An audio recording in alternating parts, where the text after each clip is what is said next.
Assalamualaikum warahmatullahi wabarakatuh. Jumpa lagi dengan Sony di sini. Saya dari RSP Divisi Marketing. Pada kesempatan ini saya akan membahas suatu buku yang cukup terkenal di dunia dan sangat laris, yaitu berjudul Rich Dad Poor Dad. Buku ini ditulis oleh seorang yang bernama Robert T. Kiyosaki. Dia adalah seorang investor, penulis, wirausahawan, motivator ulung, dan merupakan penulis 9 buku terlaris di dunia, dan profilnya juga telah ditayangkan di berbagai media di seluruh dunia. Buku Rich Dad Poor Dad ini adalah menjelaskan tentang perbedaan sudut pandang antara orang kaya dan orang miskin dalam masalah keuangan. Penulis juga berbagi tentang motivasi dan cara-cara praktis yang dapat dilakukan untuk mengatasi masalah keuangan bagi Anda yang ingin memiliki kecerdasan finansial. Ini tak bisa dilewatkan. Untuk siapa sih buku ini? Buku ini untuk orang yang ingin menjadi kaya dengan cara yang tak biasa, atau orang tua yang ingin melarang anaknya menjadi kaya. 3 orang yang ingin membuka usaha sendiri untuk meraih kebebasan finansial. Jadi yang dibahas di buku ini adalah memaparkan 2 pandangan yang berbeda untuk menjadi kaya, yaitu pandangan dari ayah miskin, poor dad, dan ayah kaya, rich dad. Pandangan ayah miskin agar menjadi kaya adalah dengan belajar yang rajin, berprestasi, dan mendapatkan pekerjaan tetap. Namun pandangan ayah kaya sangat berbeda.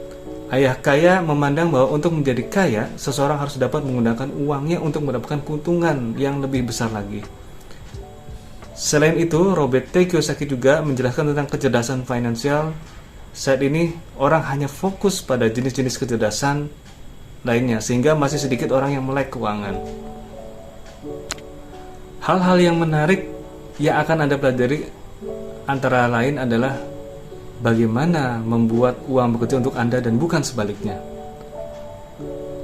Kedua, apa yang dimaksud dengan melek keuangan?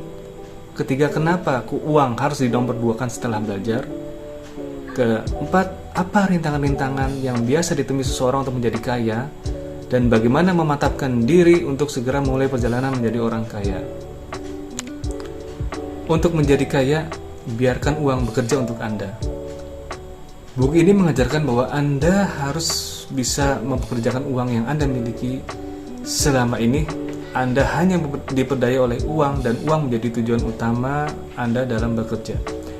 Namun, setelah uang didapatkan, manusia belum dapat memberdayakan uang tersebut dengan tepat. Maksudnya apa? Sebanyak apapun uang yang diperoleh akan habis begitu saja, tanpa ada yang dapat dikerjakan uang itu untuk Anda. Menurut Kiyosaki, ini masih merupakan pola hidup orang miskin. Pola hidup orang kaya ditunjukkan lewat kemampuan untuk memperkerjakan uang sehingga bisa mendapatkan uang yang lebih banyak lagi. Walaupun penghasilannya pas-pasan, tapi mereka mampu mempekerjakan uang yang mereka miliki.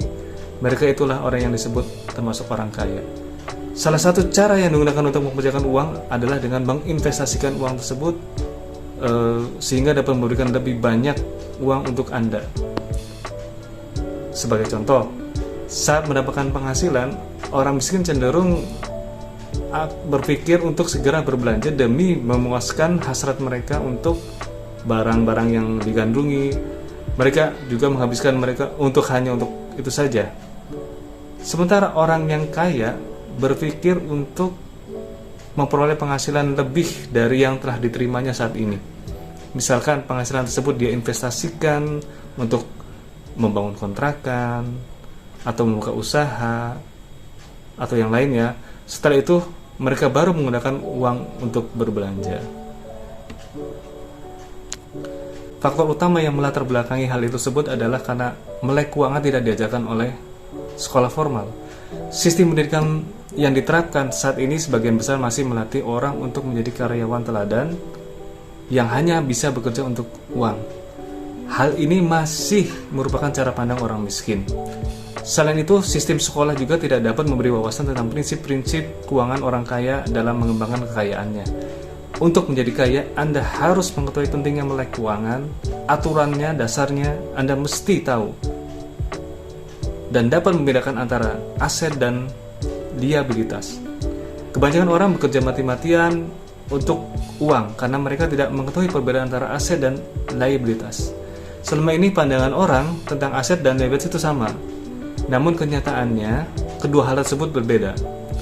Aset adalah segala sesuatu yang Anda miliki dan dapat menghasilkan pemasukan bagi Anda, sedangkan liabilitas adalah segala sesuatu yang Anda miliki dan menjadi sumber pengeluaran bagi Anda.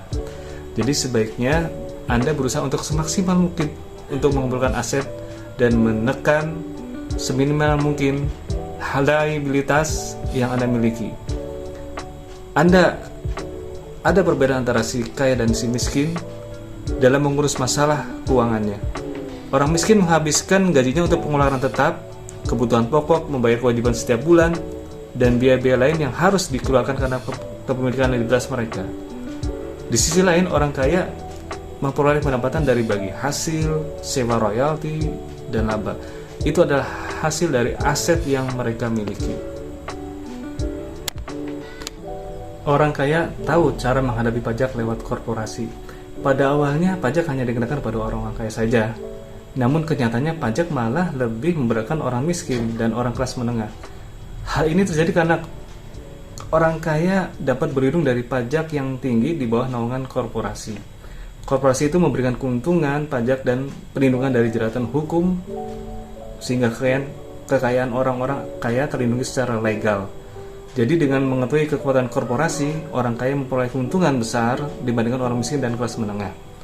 Selanjutnya, untuk menjadi kaya, Anda harus memiliki pengetahuan tentang 4 bidang keahlian keuangan untuk menjalankan usaha korporasi dengan baik. Pertama adalah mengetahui tentang akuntansi.